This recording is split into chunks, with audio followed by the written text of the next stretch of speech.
Farm Network. The following is a sponsored program paid for by Robin Gwaltney, Gwaltney Group-RE Results. Welcome to Rochester Real Estate, featuring Robin Gwaltney from Gwaltney Group-RE Results and Andy Brownell. Here's Andy Brownell on Rochester's News Talk, 1340 KROC AM and 96.9 FM. Good morning and happy 4th of July. Robin Gwaltney, Gwaltney Group-RE Results with us on this Saturday morning. Good morning, Robin. Good morning. Busy weekend, huh? Yes, and the pool is ready to roll. And let me tell you what, that was nothing short of a miracle. I was so impressed because it got right down to the wire, ready for concrete, and I thought, how are they going to pour concrete? It's raining. It's, what's going to happen? And literally, I don't even remember what day it was, Wednesday or Thursday. Wednesday, I don't know. Anyway, Jared Allen, who is a concrete guy in Rochester, is amazing. He had a crew of like 4 trucks and 8 workers. It was like they showed up to get a job done. And not only did they get it done, but they did just a beautiful job. Oh my gosh, it looks so good. And then they got it done, and then a little while later it rained, but not crazy, and it didn't seem to affect the concrete at all. It looks great. So did your grandson get to carve his initials on the new concrete? No, nothing like that. Nobody was anywhere near. Listen, I was just like flying. I wasn't even here. I was here when they pulled up, had to leave for work, came back, and the neighbor called and said, well, you got concrete. I said, you are kidding me. So yeah, just in the nick in time. So hopefully we'll be able to use the pool this weekend. 250 years of nation. And you and I are old enough to remember the bicentennial. I was going to say, no, come on. We haven't been around 250 years, Andy. No, but yes, we do remember. I figured out I was 13 years old, I think. Well, what year were you born? 62. Okay, me too. So, 13, but I would have turned 14 in the fall. So yeah, in the winter for me, yeah. Yeah, so, 13-year-olds on that. And I remember it. I remember the big parade in our town. Oh, yeah, it was a big deal. It doesn't seem like it could have been that long ago, but yeah, 50 years flies. Oh, I guess so, yeah. And I'm literally looking out the window at my parents' house, and they bought that house when I was 10. So that's where I lived when the bicentennial happened, right there. So it's still right out my window. I mean, I still own the house. I have another family living in it, but it's just kind of fun to have that nostalgia right out my window. I bet, yeah. And to be, the same scenery looking out on the river where, you grew up, yeah. Yeah, real estate is one of those things that, people don't realize sometimes how emotional we get over just a physical building, a house, right? Like it's time to leave and they think, oh, this is what we want to do. We're ready for the next chapter. And we get to the closing table and sometimes they're pretty emotional about it. Yeah, I can understand that completely. I even when we sold my parents' house, I remember getting a little choked up. Yeah, I'm so happy that I didn't sell my parents' house because I don't know, my sister may end up there someday. You never know. And it's just, I don't know, right across the street. And it would just feel weird to have somebody else own that house and not be ours anymore. If it weren't in my sight every day, it might be different. But it's a universal thing when so many Hollywood movies feature the camera shot of the door jamb with the markings of the kids' heights as they go up. Yes. So obviously it's a pretty universal thing. It is for sure. Yeah, I mean, I see it. I experience it all the time. Like I said, I've had people think, oh, I'm so ready to get out of here. And we get to the closing table. I say, well, are you excited? I'm a little sad. Yeah, a lot of memories. Yeah, a lot of memories. Yeah, especially for somebody who's been in a home for a long time. Yeah. And we don't see that. So I don't think we're going to see that so much anymore. People don't stay in jobs for a long time. They don't stay in homes for a long time. I think on average 5 to 7 years, people sell their house. Yeah. 5 to 7 years. So not like our parents for sure. And even, I mean, you've been in your house longer than I've been in mine, but this one we've been in for 21 years. This is our 21st big 4th of July celebration pool party, consecutive years. This is the first one that Jordy will actually get to enjoy. He was a baby last year, so he wasn't in the pool or anything, but he'll have fun this year. That's fantastic. That's wonderful. And yeah, it's for us, it's been, it's more about the neighbors and the family atmosphere we have than the actual structure of the house, but that's all tied to the memories too, right? Right. Exactly. That's what definitely. But and I thought maybe with COVID it might have changed that dynamic, and people might have decided to, because there was that tendency everybody kind of went home, right? Yeah. But now that that's becoming more and more a distant memory, I think you're right. The trend is back towards more mobility. Mm-hmm.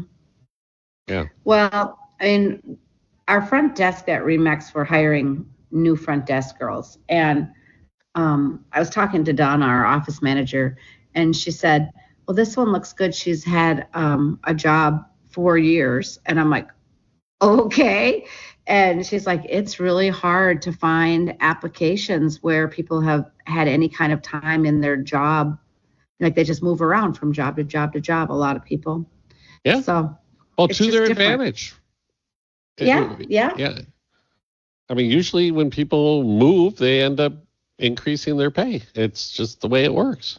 Well, they do it for some reason, for sure. They don't just do it, I mean, for the fun of changing jobs and getting to know all new people and all new workload. It's obviously got to be advantageous, and it must be. And I think that just with everything posted online and, all the different ways to find out about the jobs, it's so different. Like when I applied, I had to go in, fill out a paper application. Right. When I applied at Mayo Clinic, and again, when I applied at Coldwell Banker, it was the same thing, like go in and fill out a physical application and meet with the person. I think those days are pretty much gone. You do everything. Oh, yeah. I mean, even mortgages, you used to be, okay, I'll introduce you to the lender and you guys can meet up. And now the lender says, oh, I'll send you a link to fill out the application. And eventually they meet up, but it's just everything is so different. And in the job market now, if you move up the ladder to the point where you get an interview, oftentimes the initial interviews are Zoom interviews. You're not even having to go to the office for that. Yeah, it's correct. It's a changed world. It's a different world. And but it's it's what do you expect? Change, right? If things aren't changing, what's going on? It's not good. You're not changing, you're dying. It's the one constant in the universe is change. Right. But I do find it interesting that the same patterns seem to evolve every time as far as home ownership and I guess views of home ownership. It wasn't that many years ago, but then again, time is relative, right? That when the millennials came onto the scene into their early adulthood, and it was all in vogue that, hey, this is the generation, they're really not interested in owning homes. They want to live where the action is. They want the apartments downtown and near their places of recreation and social activity. And how quickly did that change, right? As soon as they hit the age where they were started having kids and their careers were more solidified and they were settling down, they all wanted homes, just like the previous generation. Even more than kids, I sold a lot of those young people houses so that they could have a fenced backyard for their dogs. Oh, sure. Like, we don't want to rent anymore. We don't want to be in an apartment. We need a yard for our dog. I mean, that was that was real. That was real. And I think it's because everybody and their mother got a pet during COVID. Yeah, that's true. It's just fun. Yeah, we have to. But people had more time for them, which was better for the pets, for sure. But now that. Oh, go ahead. You're going to say. No, I think we're going to say the same thing. Yeah, Gen Z. They think home ownership is not a big deal. 16 million Gen Zers were interviewed, and most of them said homeownership is definitely not a part of attaining the American dream. Okay, so we'll talk to you in about 7-8 years, see where you're at. Yeah. Yes, exactly. Exactly. And, right. Same. When you were 20, did you think that, oh my God, I can't wait to own a house someday? It wasn't on my radar. But 3 years later, it was. Yeah, exactly. That's the way it goes. Yeah, absolutely. And every time they come up with reports like that, I chuckle. Okay, this is a new one. I've seen this before. Okay. All right, Robin, we do have to take a break. We'll be back. All right. Robin Gwaltney, Gwaltney Group-RE results. It's the 4th of July. This is News Talk 1340 KROC AM and 96.9 FM. We'll be right back with Robin Gwaltney and Andy Brownell on Rochester Real Estate. This is News Talk 1340 KROC AM and 96.9. And this station. To Rochester Real Estate with Robin Gwaltney from Gwaltney Group, RE/MAX Results, and Andy Brownell on Rochester's News Talk 1340 KROC AM and 96.9 FM. Good morning, everybody. We are with Robin Gwaltney, Gwaltney Group RE/MAX Results. This is News Talk 1340 KROC AM and 96.9 FM. Well, I guess, Robin, what's happening out there in the marketplace? Well, things are a little quiet right now. First of all, it is a holiday weekend. Holiday today, but for the last week, people have been gearing up for the holidays. A lot of people go camping or go to their cabins or, do what I'm doing today, hosting a pool party or going to a pool party, what you're doing today, all of those things, right? So people haven't been exactly busy out there, but I showed a few houses yesterday, so it's not like nobody is doing it. I wonder if this stifling heat has affected it as well. People running from... And I'm not complaining, so. Remember? I'm not complaining. I know, I'm not either. But I do think people think, I don't want to get out today. Maybe. I think it was more the holiday. The last few weekends, even with nice weather, we've had really slow traffic at our open houses. But sellers get so upset and concerned, like nobody's been in our house. The bottom line is this: they all can get in it. They all can call us. We can get them in it. Or if they're working with an agent, they can call their agent. Yes, we like to do open houses because we like to meet those new buyers and have the opportunity to potentially sell the house that day on the spot, right? But literally, open house traffic has been super quiet. And I think it's just a combination of things. It's summer, and that's not that abnormal. Spring and fall are two really, really good seasons for open houses. Now, that being said, we do them all summer long, and we even sell some houses at open houses in the summer. It's just that we do see a lot of, no traffic at all this weekend, or just one guy this weekend kind of thing. And it's just normal. It doesn't alarm me. It doesn't scare me. I've been doing this too many years and seen too many summers. And I've always said, I feel like there's 2 weeks I can count on being slow. And that is the first 2 weeks of June and the last 2 weeks of December. And I think it's just because kids getting out of school, graduation parties, anything from getting kids home from college, all the stuff, right? Gosh, yeah. So it's just the way it is. And I think people are back to getting out and about. As you can see, every time you look at the news, it says highest number of air traffic travelers today, highest number. It's like people are on the move. When we get later in the summer, and I'm just interested in the phenomenon because you see the cycle every year for many years. Is there a push to get into a home before the start of the school year, or do people wait until after the kids are in school? Oh, no. I feel like give us a week past the 4th of July. Honestly, I'm going to tell you let's just say by July 15th, we're going to be on this show, and I'm going to be telling you how things have really started to pick up, because I think we're going to see it.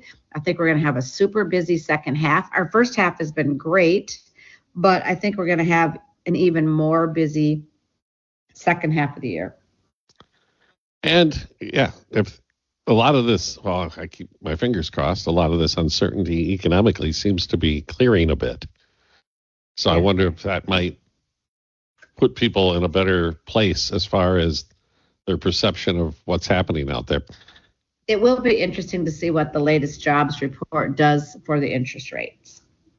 They have a new Federal Reserve chair who says he wants to lower rates, but yeah. Right. Well, I'll tell you, I've said this before on this show, but the statistics show that when rates drop by 1%, 1 million new buyers jump back in or into the market. And that's, of course, nationwide, but that's a lot of people. It's a lot of buyers. And you mentioned to me before we opened up the microphones today that you used the term a functioning market. And I guess for us novices or lay people, what are they referring to when they say a functioning market? Well, kind of the same thing we call balanced market, where, it's a healthy market, right? Sellers have gotten back to reality that their houses are not going to sell for the same price as their neighbors sold for when interest rates were sub 3%. And it doesn't mean, this is the thing I can't stress enough. This does not mean that home values have decreased. Okay, it just means that people are no longer willing to pay whatever it takes to get the house. We were seeing 10,000 over, 20,000 over, 30,000 over, 40,000 over. Listen, we saw people write offers for over $100,000 over ask to win. Oh my gosh. Those days are gone. It's not happening. What they were fighting for was getting the most house they could get possible because their payments were going to be so great based on what the interest rates were. Well, now that we have interest rates that are much more back in a normal zone, people are paying high fives, 5.75, 5.85, very, very healthy interest rates. Yes. But it's still double of what they were paying then. And that's why people are no longer willing to just throw cash around and pay any price it takes to get a house. Now they're willing to pay what it's worth. The last market report that I did a couple of weeks ago, our numbers were still at sellers are getting 99% of their asking price. So it's not like things are on clearance. Price values have not gone down. We're just not selling at those crazy over market values. And if that's what you're comparing your house to, one that sold in that time. And what's even worse is if you bought your house at that time and paid over value and now you want to sell it. Now it feels like your house has lost value. No, it wasn't worth what you paid for when you bought it. But at the same time, you gained so much equity due to the low interest rate that you had, so it balances out. Exactly. It's exactly right. Or I just love it when I go to a listing appointment and they say, well, it's kind of sad because now we've been here 4 years, and after we pay our commissions and pay our closing costs, we're not even going to make money. We're just going to break even. And I said, so what that actually translates to my brain is you've just lived in this house for free for 4 years. And where in the world do you live for free? So I still say that's a pretty darn good deal. Yeah, if you put it that way, you're right. Compare it to paying rent for 4 years. Yeah, and tell me where you're at. So yeah, and some people or people will buy when you say the word rent, this reminds me, people will buy an income property, something to rent, and they'll rent it for 4 or 5 years and collect a pretty good amount of rent. And then when they go to sell it, because they bought it when the rates were low, right? And so they might have paid premium, especially because it was an income property.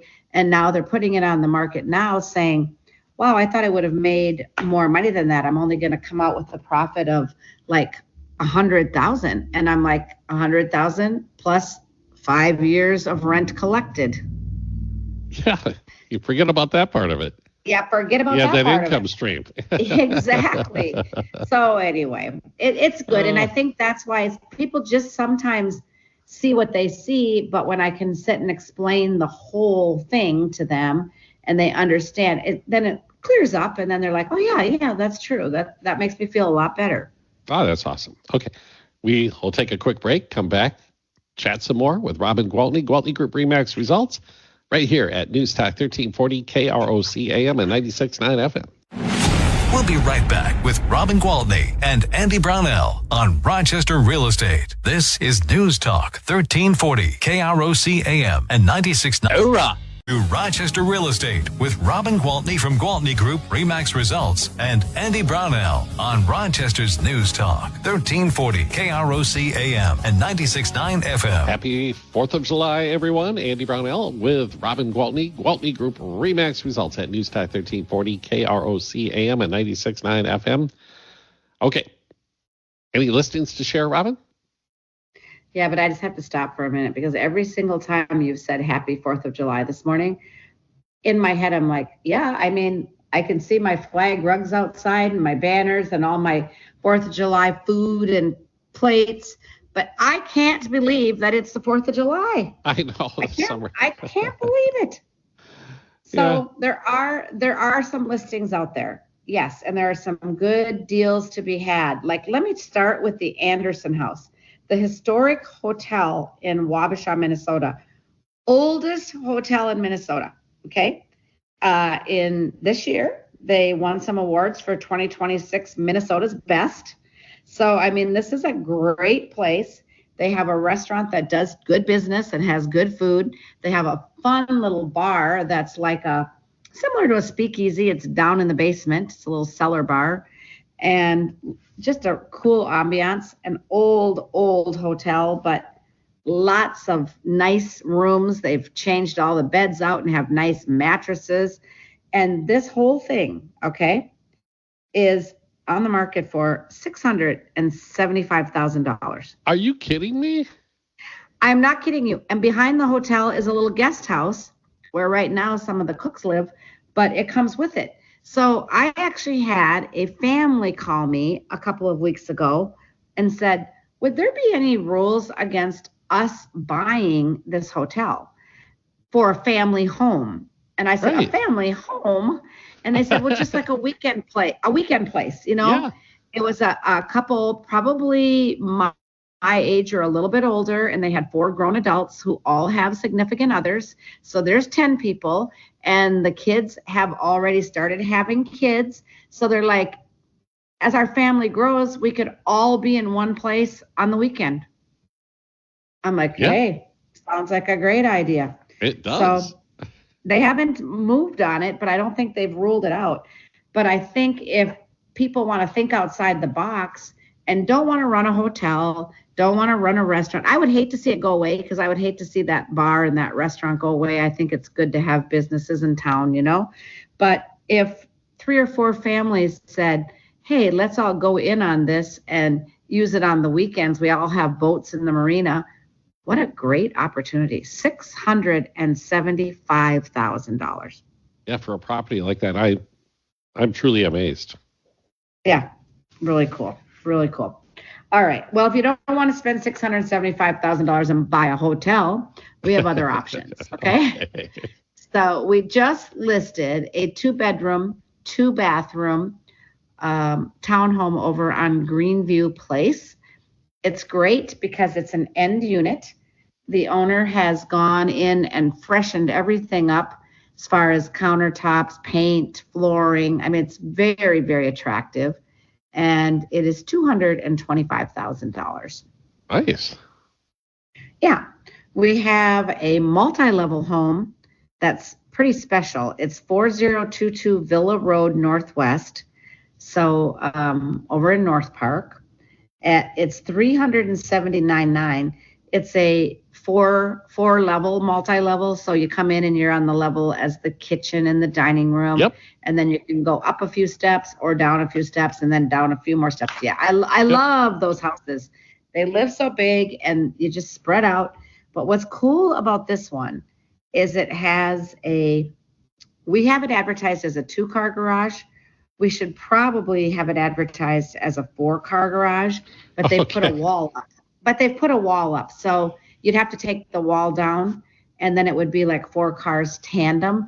But in the back half of the garage, that's where their teenagers had their, pool table and dartboard.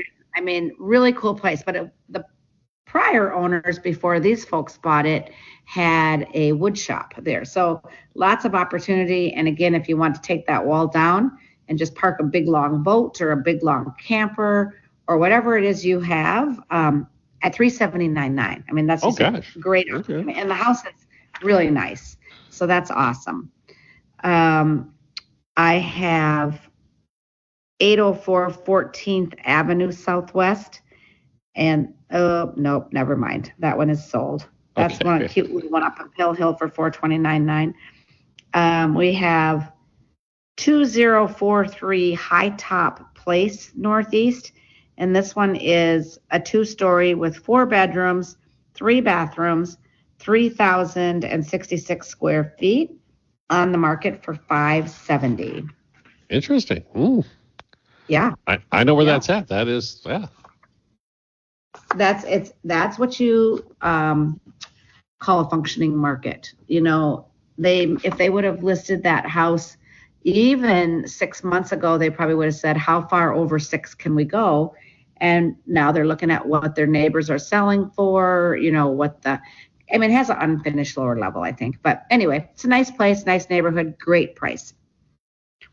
692 Shardlow Place, Northeast, out in Byron. I love this place. I could live in this place. It has 3 bedrooms, 3 bathrooms, decorated, so cute. And it's always been a second home. So it looks like it's barely lived in, and they are meticulous people. So it was built in 2022. So it's 4 years old. And it, like I said, feels and looks brand new. Very, very nice.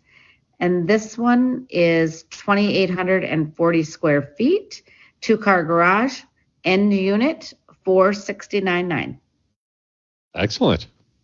And back in Wabasha, we have this opportunity is really good because the people who built this house built it for the gal and her husband and baby lived in one half, and then her mother lived in the other half. So it is a split level house, and there's a door separating the two. Now it's just like a house door, but it could be an exterior door, and somebody could make this into 2 rental units. Each side has their own kitchen and bathroom and laundry room and all of that. And between the 2 properties, the upstairs and the downstairs, it's 3,700 square feet, and there's 5 garage stalls because there's 2 attached. Yeah, 2 attached, and then on the backyard, there's a 2-car detached and a 1-car detached. So like I said, it could be an income property, or it could be a multi-generational situation, just like it was built for. And that's $409,000. Holy smokes. Okay. Yeah, it's a great deal. Are we good? Are we out of time? We're almost out of time, but if you want to sneak one more in, I'm good. It's all right. We can talk about the rest of them next week. Okay. I would rather just say thanks to everyone for listening and stay safe. And I am ready to start working on this party. So I hope everybody has a great 4th of July. And don't worry, I'll still have my phone. And if you need me, call me. How do I call you, Robin? 507. Well, call me Robin. That's fine. Okay, we're going to do that, Joe. 507-259-4926. All right. Have a great party, Robin, and we'll chat next Saturday. Thank you so much. Sounds good. Thank you. All right. Robin Gwaltney, Gwaltney Group, RE/MAX Results on News Talk 1340 KROC AM and 96.